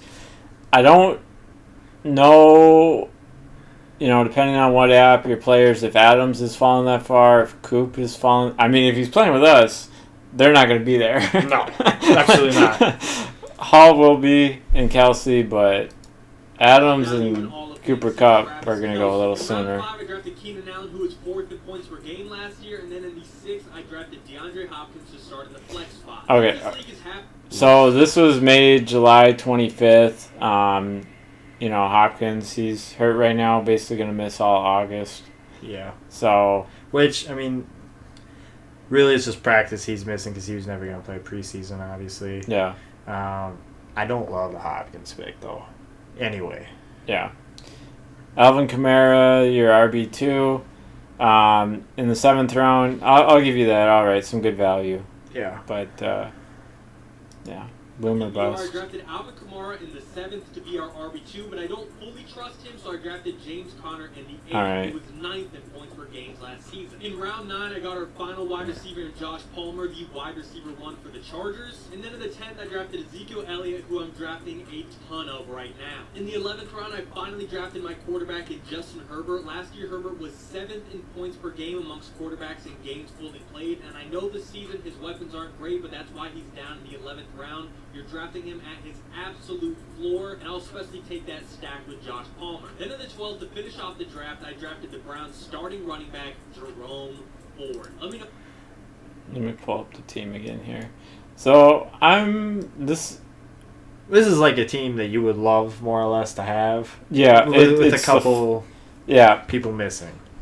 Like Allen, I probably would have went with a different wide receiver. Like if Mari Cooper's still there, Hopkins. I just give me a shot at the end of the draft on like Ladd McConkey, Keon Coleman, Christian Watson. Yeah. I don't know. I'm not. I even saw on X today that like this injury he has like the first 4 weeks of the season, and he's gonna have like a high chance to re-injure. I don't know. I'm just not feeling it with him. I already said it. I'm not huge on Adams this year at all. But he shouldn't even be at 206 either. I think he should be more like early second. If you're on the stupid ESPN app, he's like 29th. So like he's like a 3rd round pick, Adams. Okay. Then Drake London's 31, so he's like a couple picks after in the 3rd round. Okay. Wow. ESPN is okay. Kamara, I'm not crazy about this year, but for the 7th round, I mean that's not. Yeah, that's boomer bust, and you got Connor if you need fine. it bad, and again running backs always become available. Elliott will have a couple good weeks at least. He's not going to be as crazy as everybody keeps saying he's going to be this year. I don't understand that. Ford, I like. Ford, I think, is one of the better value picks with that Chubb injury. Yep. They're saying he might not even ever be the same. So I don't think he will be. And with Chubb, he was that powerhouse. You just can't tackle him. He's not very fast. If you can take him down now, he's not going to be very good. Mm-hmm. And then I'm not crazy about Joshua Palmer as much as everybody else. But, I mean, for it being bench slots, I mean, that's fine. Yeah, so this is one of the guys' better teams. But he's got to be playing idiots. I feel like it just went too well. So for 14 weeks, 10-4. Yeah, I'm 11-3. I'm at 10-4. Somewhere in there. You have a couple bad just give me weeks. some better wide receivers, flex, and then I'd give you like 14-0. I will say, after seeing a lot of hype with the running back room with the Jets, not just Braylon Allen, but the 6th round running back, I can't think of his name. Davis is the last name. Yeah. He also had a good preseason, and the coach had a lot of good things to say about him. I'm kind of way more higher on Bijan now than Breece Hall, just because I think they will give some play time to the other running backs. Not because Breece Hall is bad, but just to like less work, then he can play longer, that kind of thing, fresher at the end of the year. Yeah. So I'm actually a little bit higher on Bijan. Which I'm fine with, yeah. There's a lot of cooks in the kitchen on that team.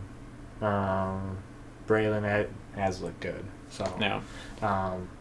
I wouldn't be surprised if they do kind of what Minnesota was trying to do, but with a better running back core. Yeah. Which I'm fine with. Houston, I drafted a super team with the 6th super team fantasy football league that pays $200,000 to first place. In the first round, I drafted Amon-Ra St. Brown, who is the wide. Did you catch that too? $200,000 for first place. Football league that pays $200,000 to first place. So 12 teams, what does everyone got to put in, like $20K? Right. Right. I'm sure those TikTokers got that. First round, I drafted Amon-Ra St. St. Brown, who was the wide receiver 3 last season. And with my next pick, I drafted Jonathan Taylor, who I take every single time if he's available in the second round. In the third round, I drafted DJ Moore when he was the wide receiver 6 last season. And in the fourth, I drafted Travis Kelce, and I say it every time, but Kelce should be a second round.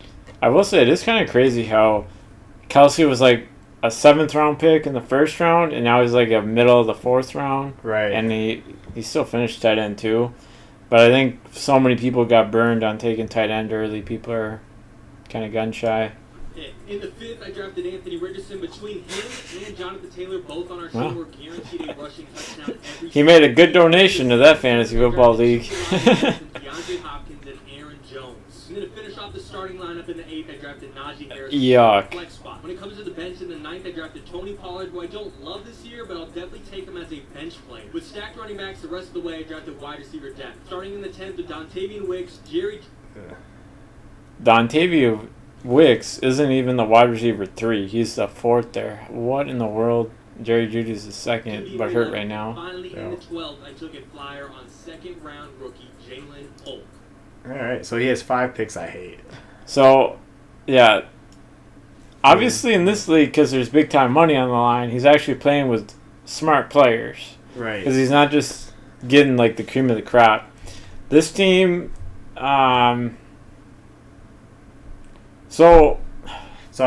there's 5 picks I hate and 1 pick I'm iffy on, but go ahead. Yeah, I mean, we already talked about Hopkins last time. Mm-hmm. Which is one of the ones I hate. I hate the DJ Moore pick. Yeah. St. Brown's going to be consistent. Yep. But he's not like a big boom guy. Yep. Richardson, boom or bust. Well, is he going to make it to the end of the season? But whatever, it's one quarterback, so you can just pick up another. The one I was iffy on. Yeah. That was my iffy pick. Because it's just, that's round 5, right? So if Yeah. I'm going for a $200,000 grand prize, I'm doing one of 2 things. I'm shooting for boom or bust, which would be the Anthony Richardson one. Yeah. Which is why I'm like 50-50 on it. Or I'm going consistency. So I'm going Kirk Cousins or Justin Herbert or something later like that. on. Yeah. And then, I mean, he could have used that 5th pick on a better wide receiver. Right. And then Taylor, I like, right? If he's 207, you take him. Yeah. Right? Jones, do I like that? Not really. But is it fine? Sure. Yeah, for the 7th round. Yeah. It's the flex, Yep. Harris. Why can't I think of his first name? Najee Harris. It's bad. Pollard's fine. So basically, if Pollard was in Harris's spot and Harris was on bench, maybe it would look a little bit better. Yeah. But it's still not great. Yeah, you have 2 Titans. His whole bench is almost trash. I'm okay with Judy. Yeah. For 11th depth round, wide sake, receiver 2. Yeah. For depth, fine, whatever. The rest of his bench is ass. for redraft, right? You will not see Dontavian Wicks on any of my teams in redraft. I can guarantee that. Jalen Polk, maybe if the league is like deep enough, but I'm not taking him in the 12th. So, 14 weeks. I'm going right around 500. I was thinking the same thing, 7 and 7. Maybe. If Richardson lasts all season, right? No concussion, no nothing. You could get the 8-9 wins. But yeah, I'm right around the 500. Yeah. It's just the Najee here. I want nothing to do with him this year. That's when we were talking about bust. That should have been my bust. Jalen Warren and him. Let's label them both busts. Oops.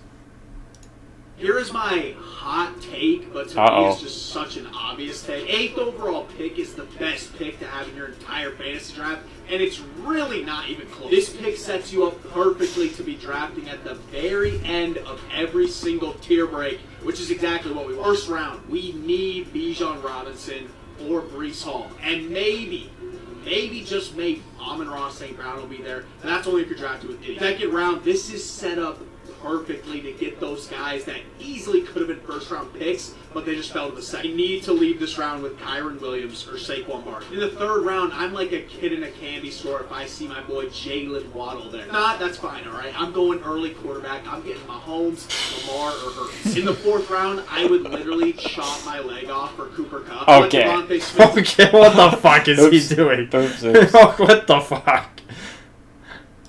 Here is my hot take, but to me it's just Amon-Ra St. Brown will be there. And I've been first-round picks, but they just fell to the second. I need to leave this round with Kyron Williams or Saquon Barkley. I'm going early quarterback. I'm getting Mahomes, Lamar, or Hurts. In the fourth round, I would literally chop my leg off for Cooper Kupp, but Devontae Smith will be great too. Who the fuck is waiting till the fourth round for Cooper Kupp? Yeah. Not leagues we're in. No. Wow. And then, like, the guy's saying he's, like, interchangeable with Devontae Smith. No. Why are you taking a quarterback over Cooper Kupp? Yeah. Wow. Wow. Okay. Hey, the 108 pick. And then, like, you gotta like how he's throwing out so many names. Like, it would have been nice to have, like, a concrete, like, team here, but... Not only that, Bijan getting to 8 is it could happen. It's a reach, but then to get well, I guess he said Amon-Ra as well. But then it's like, pick one. Like, is it Bijan? Is it Breece Hall? Or is it Amon-Ra that you're trying to take? Because you can't throw out 3 names for the first round. Be like, man, I would just chomp at the bit to have any of these 3. Which one? Yeah. It's a best pick, not picks. Like, both of those guys are gone. I'm grabbing one of the quarterbacks that I talked about in the round before that fell. And in the 5th round, if Kenneth wait, he's going Walker's 2 there, quarterbacks? So he's saying if he doesn't go quarterback in the 4th, then he'll take like Lamar or something in the 5th. Jesus. Congratulations, you just won your league. Here is my... Alright, so... Yeah, here we go. Bro's acting like Bijan and Breece will fall to the 8th. Breece, maybe. Bijan, probably not. Yeah, because they rejected 6 and 7, I believe. Yeah. And then Amon-Ra is like 5th or 4th or 5th. So no guarantee any of those guys are even at 8. Yeah. Or not even... They could easily not even be 8th, but I don't know. This one is picked because it's just clickbait. It's no concrete plan. It's... What are the tiers? You know, that would have been a better video. Like, okay, here's tier 1 of fantasy, tier 2, 3, 4. That's why 8th is the best, because he said it's where all the tier breaks are. I don't know. Getting 50,000 likes on this is ridiculous. Yeah. And then, I mean, okay, I was one of them, but just to save it. But just to roast it. Wow. Because it is so bad. Hot take, but... You start drafting from the 6th spot in my 12-man fantasy football league, and at 6 overall, Justin Jefferson fell to me, so enough said. Okay, so this guy is doing another drafting at the 106. In the 2nd round, I drafted Devontae Adams, who is the best wide receiver duo in this fantasy league. And then in the 3rd round, Devon Achane, the fastest running back in the NFL, fell to me, so I think... So, right off the bat, I think we can both agree on this is a very boom or bust team. Yeah. Jefferson, because of quarterback play. Adams, okay, because of quarterback play. Achane. He has to do exactly what he did last year. He's got to get the ball, or else, Raheem Mostert's going to score all the points. In the 4th round, I drafted Etienne to be our RB. Solid, but I don't think he's a 4th round pick. No. I don't know what league you're fucking playing in. Why does this dude always take Hopkins? He's got to be like a Titans fan or something. Wow. Because... Has to be. Yeah, I just... Because of the injury, I just can't do it. Which might not totally be fair, because this guy's made the video before the draft, or before the injury, but whatever. I'm fine with that. I like Ingram. I drafted Najee Harris to start in the flex spot, and the bench spot number 1 is going to go to Zach Moss, who I drafted in the 9th. With this strong running back room, I went wide receiver the rest of the way and took Speedy Brandon Cooks in the 10th, year 2 Dontavian Wicks in the 11th, and then in the 12th round, I took a flyer on one of the craziest players in fantasy, Gabe Davis. One of the craziest players. Oh, So below 500. yeah, again, because you're boom or bust, and I don't know, maybe 5 wins because you'll have those boom weeks, but the rest of the time, I'd love to play with this dude just because he can have Hopkins in the 6th round all fucking day. Yeah. He can have fucking Travis Kelce in the 4th round all day too. Here's Harris, please take him. maybe this is a hot take, maybe not. I am somebody who stays away from Patrick Mahomes in fantasy football. He goes too high for the points that you get when I can easily get that in later guys. And if I am going to take an early quarterback, I'm not taking Mahomes. I'd rather take somebody like Lamar or Josh Allen, Josh because of Allen. rushing. Burrow and Mahomes are right there. And I don't know who I would take over. So what does this guy say at the beginning of the video? This is like the perfect lineup. Yeah, something like that. You started drafting from the 6th spot in my 12-man fantasy football league, and at 6th overall, Justin Jefferson fell to me. No promises this time. With the 11th liar, one of the crazy- I do like the Ingram pick, Could've though. been better. Also, if you're looking for I am an Ingram fan. Yeah. If he's ever 10th, year 2 Dontavian Wicks, right 11th, there. and in the 12th round, I took a flyer on one of the craziest players in fantasy, Gabe. whatever, if he's ever right there in that spot and I need tight end, either depth or I need a starting tight end, that's usually who I go for. Yeah. Is Ingram because he's pretty solid. So yeah, how many wins are you giving this guy? 5. Yeah. Honestly, half his bench I would rather have at flex over Najee Harris. Here's the problem. ETN is what, beginning of 3, end of 2 Yeah. at the latest. Yeah, you're not getting him in the 4th round unless you're playing with like Travis Etienne haters or something. Yeah. What about? This is something we could talk about. Is for Zach Moss, is 9-6 fair or not really? Yeah, like the 9th round, that's kind of where he is going. Okay. Um, Now, granted, yeah, this was a month ago, but I'd take him way, way over Najee Harris. okay, interesting. Start him. Hopkins, bad. Adams, not crazy about it. I'm not crazy about Jefferson this year, so I'm actually really happy I traded Justin Jefferson. So Yep, 5-11. You'll have your boom weeks, and then you'll fucking be trash. Oh, look at the comment too. Etienne was available in the 4th round. Yeah.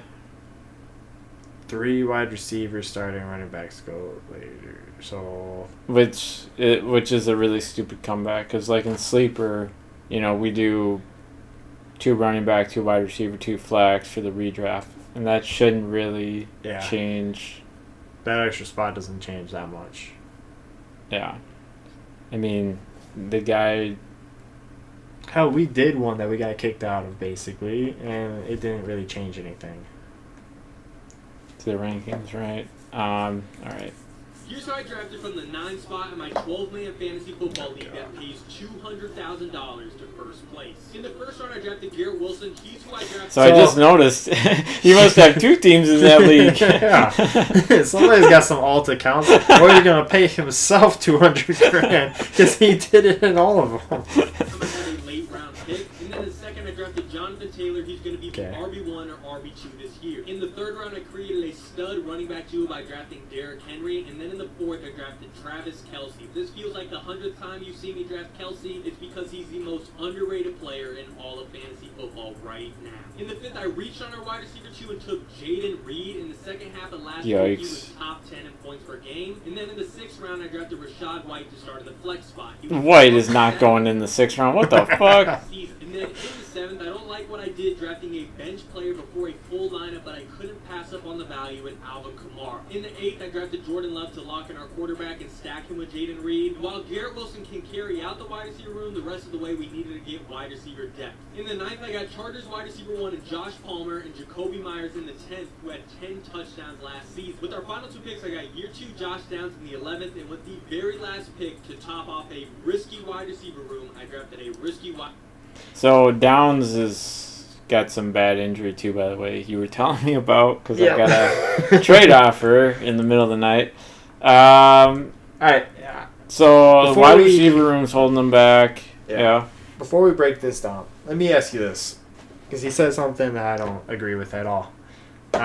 He said that he took Kamara, right, without filling out his lineup, and Yeah. it was like pulling teeth, right, because he'd rather fill up his lineup before taking a bench spot.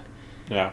When I'm drafting, I don't care. I'm taking my value, even if Yeah. I'm filling out my bench before quarterback, because you and I take quarterback late.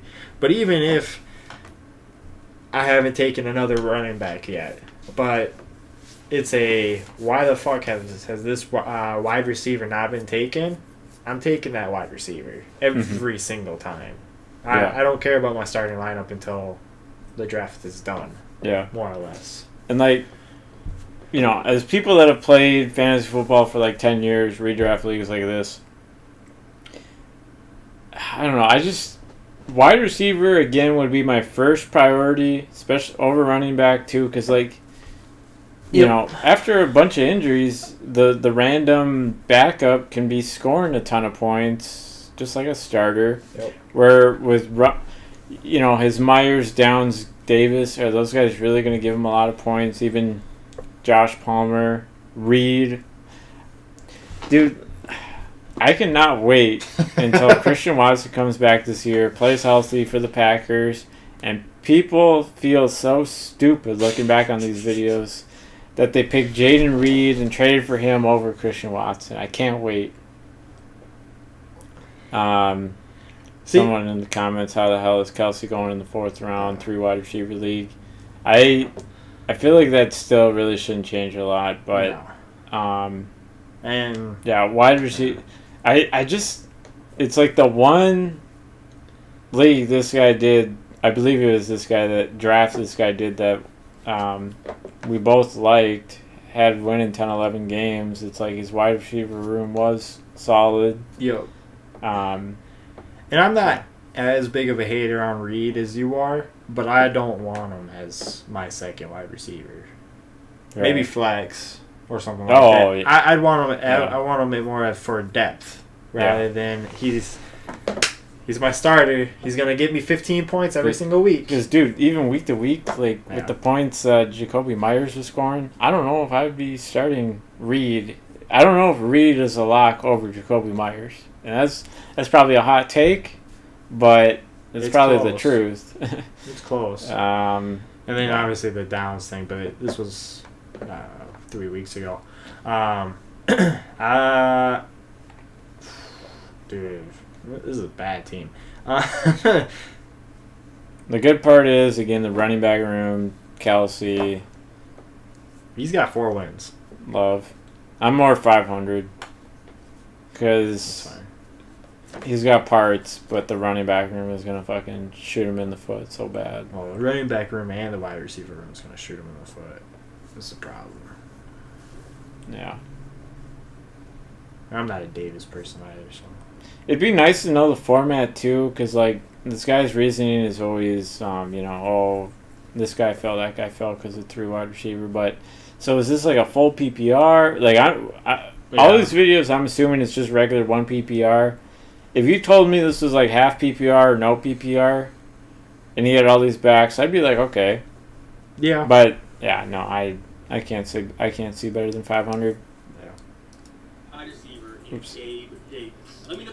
Here are 3 players I'm not leaving a single fantasy football draft without. Number 1 is Cooper Kupp. Last season, Cooper Kupp had 18 red zone targets, which is more than Puka Nacua in 4 fewer games. And across 17 games, he would have had the 3rd most in the league, and now Cooper Kupp is saying this is the healthiest he's felt in 2 off seasons. Not to mention the fact that for the last 3 seasons... Just forget about all these statistics too, by the way. Don't...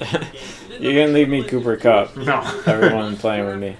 There you go. Get Travis Kelce early on. Kittle has been a top 5 fantasy tight end in 5 of the last 6 seasons. All the other tight ends in front of Kittle, like Dalton Kincaid and Kyle Pitts, are going ahead of him just based on hopes and dreams. George Kittle has proven to be a Hopes and dreams. Hopes and dreams.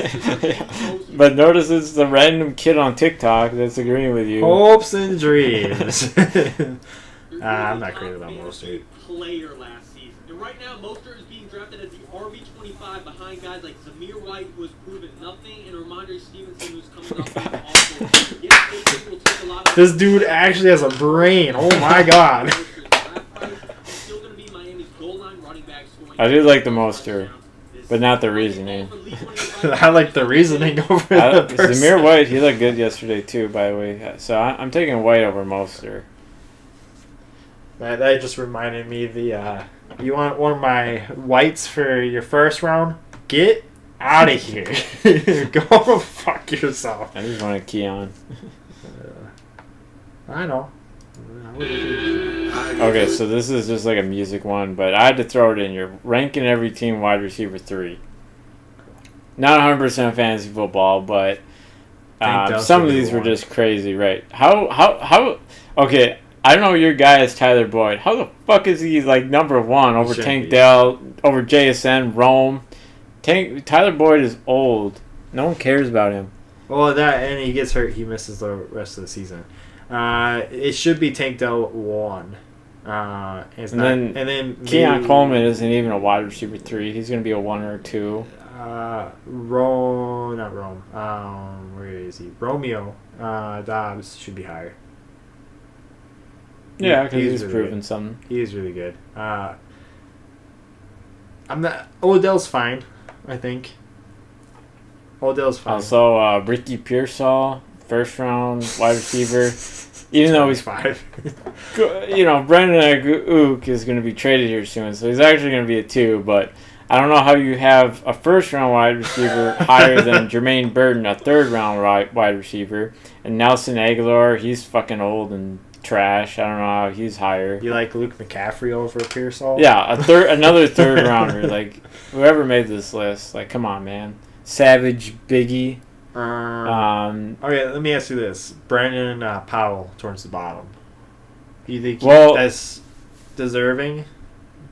So really, the wide receiver 3 here is probably going to be. They were talking about him in the game a lot yesterday. Jalen Naylor. Yep.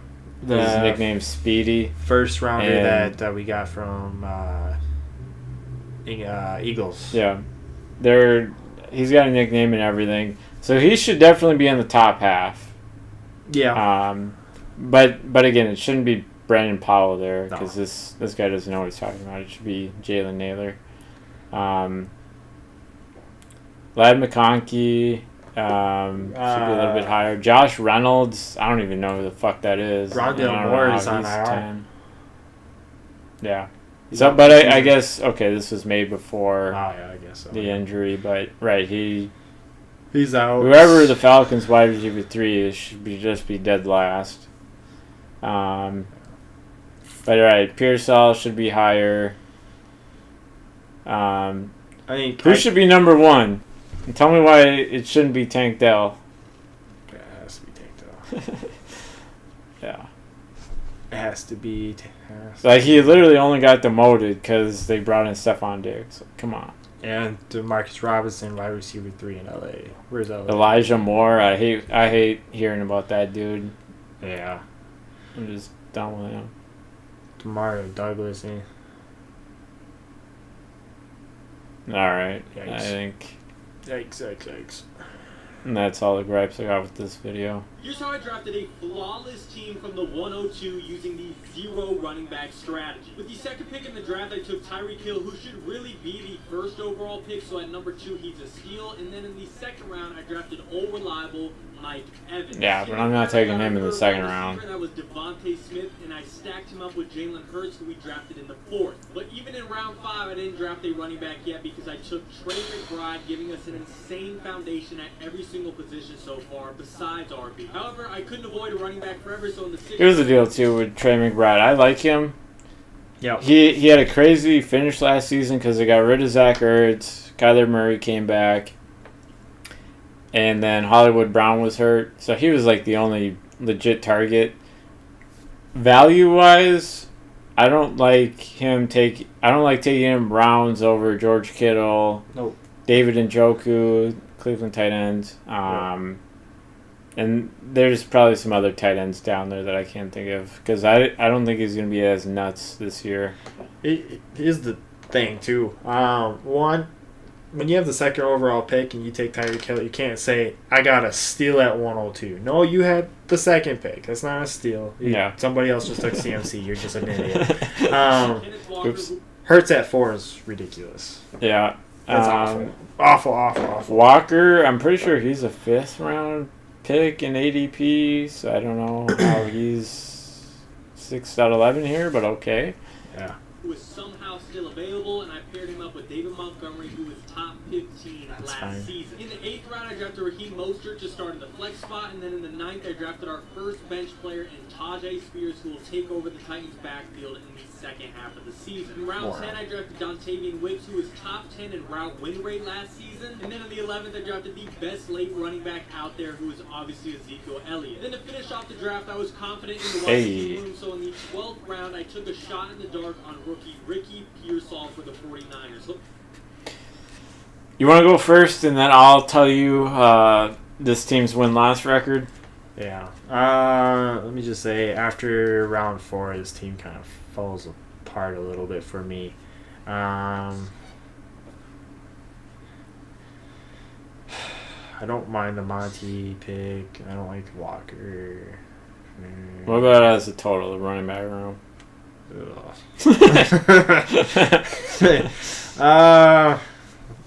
Fuck. This is actually going kind of harder for me. But I'll probably go right around 500.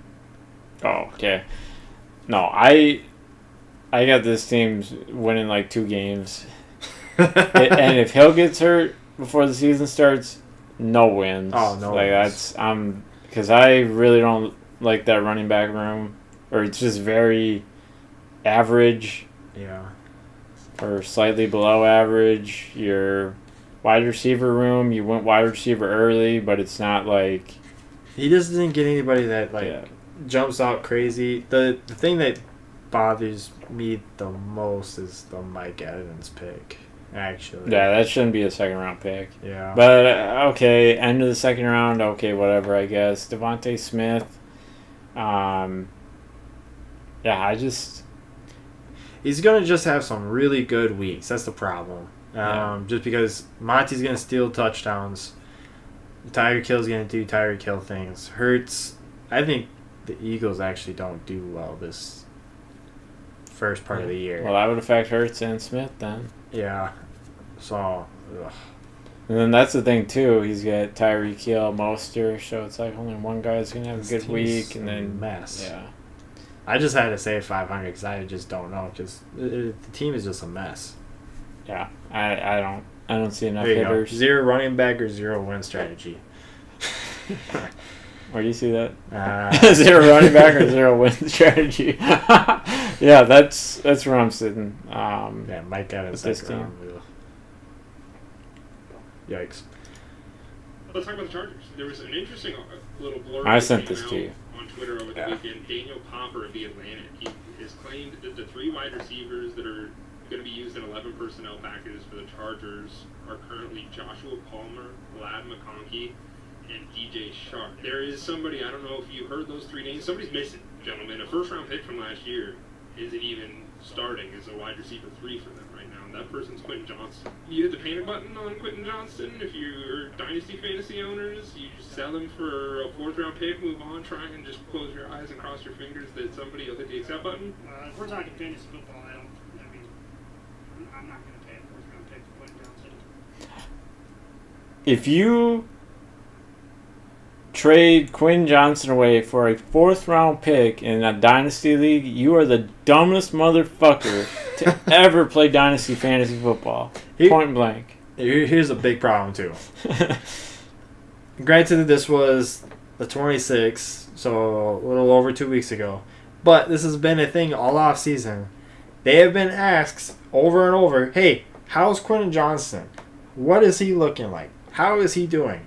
And they keep coming out saying, he's looking amazing. Yeah. He's basically right there in our offense. He's one of the leaders in our offense. That's not fucking worth a 4th round pick. You morons. Like, There's a reason this has no comments. or I bet they turned them off. Yeah. Honestly, like, because people like me would roast the shit out of them. This is an awful, awful take. And I sent this to you, like, literally, and I was like, hey, and I'll tell And you, then you sent me a trade for. anytime, I'll give you a 3rd. No. I'll give you a 3rd for Quinn Johnson anytime. 1st round pick. Otherwise, it's even then I'm probably not gonna do it. And like, you know, these guys were like made this video, okay, published the 26th of July, but they probably like filmed it like right before training camp started. Yeah. You know, some of these leaked depth charts are kind of, I don't know, there's just not a whole lot of meaning to them or anything. Just the idea that you're someone that drafted him in the 1st round last year, and now this year you're just done with him for a 4th. That's just mind blowing to me. That there's there's dynasty managers out there like that. Like, some guys take a little bit of time, but it's like one good game, and then he goes from a 4th round pick to an early 2nd, late 1st. Like that's all it takes. And you know, and I would just sit and wait for that if I'm in like a rebuild or something. 4th rounder, what the fuck am I gonna do with that? You know, let's. So I think you just hang on to him because If you're you- not going to get any return. Exactly. I think you're right. If you haven't moved him already, you just got to sit. Now you got to sit on him. The whatever question upside you might have somewhere else is almost better than the nothing you do. Well, and then Just they said that they wouldn't pay a 4th for him, but then agree that you're worth just hoping for some upside. Like, just they kind of are hypocrites there, but yeah, anytime you want to get rid of him for a 3rd, Nope. Nope. I'm all ears, and I think this was the last one. Yeah, because this was my way of knowing. Yeah, it was my last pick. Here's something I wanted to ask you about. So, I've been playing with the settings a little bit on this. So, setting up a no trade, no waiver wire pickup, but as a redraft, okay, and best ball. Yeah. All right. No defense, obviously, but we still do the kicker. So just to add a little bit, but just so people aren't dicks, I did put restrictions on positions. I gotta figure out where to get to that. How do I get to that again?